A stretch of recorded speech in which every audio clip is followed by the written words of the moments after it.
Hello. So this is my first video on this channel. I'm just gonna jump right into it. Being a black woman in college is difficult, and in particular with hair care. So recently, in the past few years being in college, I've had yo-yoing feelings about my hair. It's been natural basically all my life, and we barely did anything to it in terms of chemicals, except maybe like dyeing my hair purple at one time and dyeing it back to black. But other than that, it's been pretty natural. And that comes with challenges. And it's one thing to have natural hair, you're at home and it's a nice afro, and you're just enjoying it in your own space. And of course you enjoy it outside of that, going outside and people compliment it like, oh, it's so fluffy, or things like that, which is why people can sometimes ride that line of offense and compliment, because it's like, yeah, it may look this way, but it takes a lot of work to deal with. So yeah,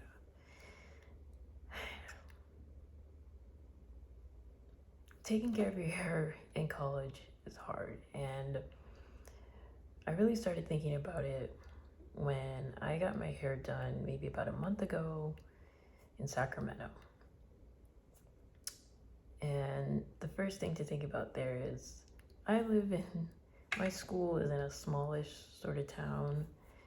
I have to go on a bus and a tram situation just to get it done. I don't have a car. I just got my license though, which is nice, but I don't have a car. And so that's the first disparity there. When you're black and you're wanting to get your hair done, it's not as simple as, oh, okay, here's the style that I want. I can just pop over here and get it done, no problem. So that's the first challenge, physical distance. And my theory is physical distance equals ethnic distance as well. So I don't really think about my hair unless it comes down to the time when I need to get it done. And then when I need to get it done, the pain of getting it done before people start braiding it and combing it out, the pain really starts when you think, where am I gonna go? And so like I said, I go to Sacramento, and that takes time. And it's something you have to figure out, especially if you don't have a car. And I was able to figure it out, and that's something that I've come to terms with that's okay for me to do. I go to the bus, I get off the bus, take a tram, bus, hybrid to where I want to go. It works out. The tricky thing is, if you're a college student and you got homework you have to do, or even a job on top of it, that takes up a lot of time for me to do. So therefore, getting your hair done becomes a whole event because of that. So that's the first point. The second thing is, when it comes to doing my hair, I don't really think about it until like it's done. Like we always say, oh, I'm getting my hair done. But I feel like there's danger in thinking like that, where you're just thinking, oh, okay, I'm getting my hair done, and that's it. I don't need to think about it anymore. But that's a problem. At least it's been for me, because it kind of creates this thing, which I kind of just made up this term, like the reflection effect. You don't really think about it until you look in the mirror. You think, oh, I gotta get my hair done now. And that's when you really just think about your hair when it starts looking quote unquote bad, when your edges start, curling up and everything. That's when you think, oh, gotta get my hair done. But what about all the hair care that needs to be done in between? And that's something I still suck at. I still need to get proper oil and a water bottle for my hair to do it. But somehow in my head, I'm thinking, oh, that takes too much time. But yet I'm willing to go all the way somewhere to get it done. So it just creates this cyclical acknowledgement effect that you look in the mirror, think, okay, I need to get it done, or I need to do something about it. I need to make sure it's kept well. Okay, you may or may not do it, but then after that, you're not thinking about it anymore. And I'm not saying we should obsessively thinking about it, but maybe think about it a lot more than we are thinking about it, because it takes a lot more work. You got to make sure it's moisturized. You got to make sure, it's not just about looking nice. And to start that process of loving our hair, because we set it and forget it. That's nice, but is it that nice? Because there's a cost that goes with it. If you set it and forget it, you're not actively thinking of ways, okay, how can you maintain growth? Okay, what is working, what's not working? But that's what my third point comes in with hairstylists. They'll tell you, okay, you need to do such and such for your hair. Like, oh, your edges are breaking out, or, all these criticisms, which, again, there's criticism versus encouragement. I think criticizing your client for not doing certain things isn't helpful, because then they feel bad. And that client was not able to do those things because the priorities with hair, they've got to put,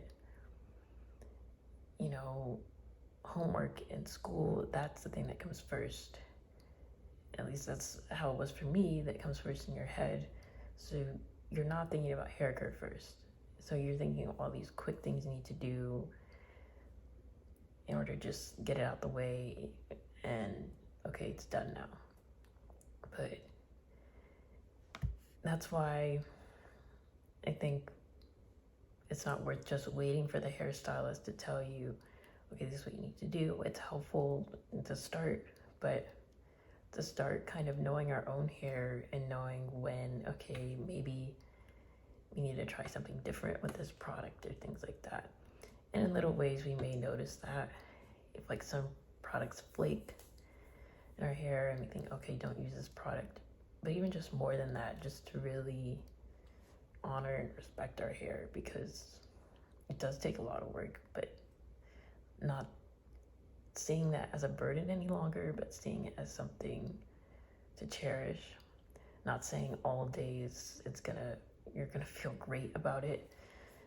It's just that just to at least most of the time, maybe 90% of the time, at least feel grateful for this process, and to make it,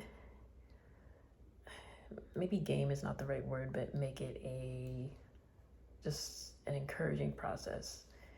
So you're not beating yourself up over it, because again, the way that society is set up, it's not thinking about with our self-care first in terms of hair. Like, we think, okay, we need to work first, then think of ourselves later. And so when we think in that way, we're thinking of all these ways we need to be efficient in order to get more work done, rather than, okay, what makes sense for us?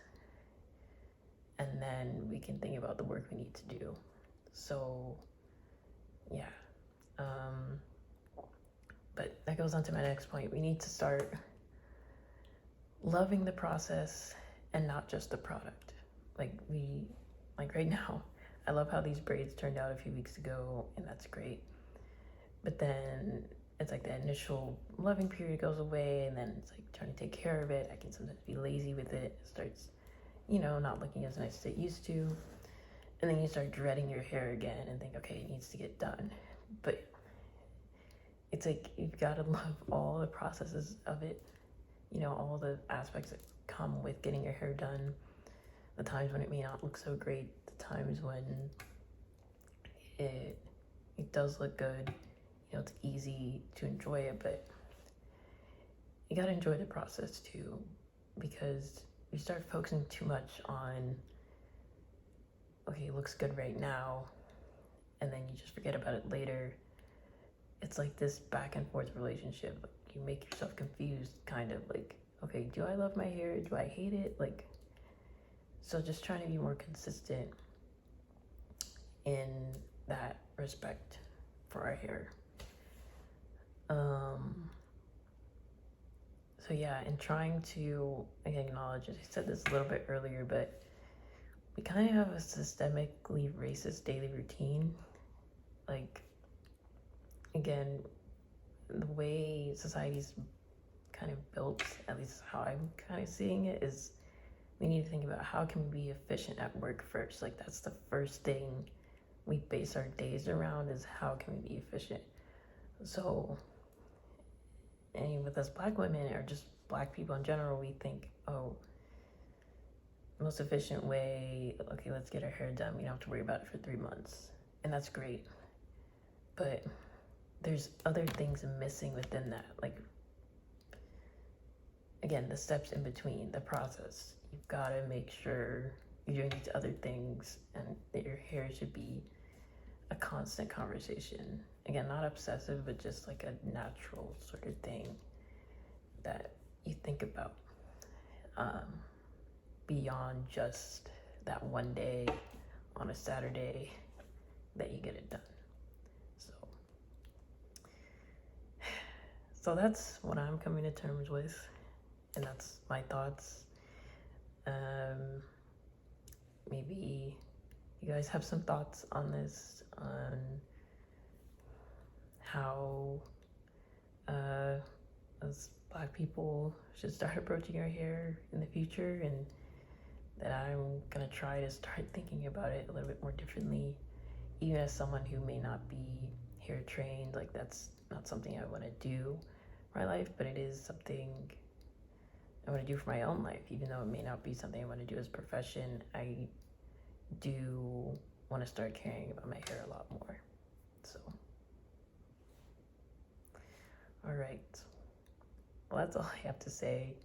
Feel free to leave in the comments what you think. And like I said, this is my first video on this channel, so I'm going to upload more videos like this that talk about, like, just different things about being Black, being a Black woman that goes to college, and the challenges with that. All right, I'm out then.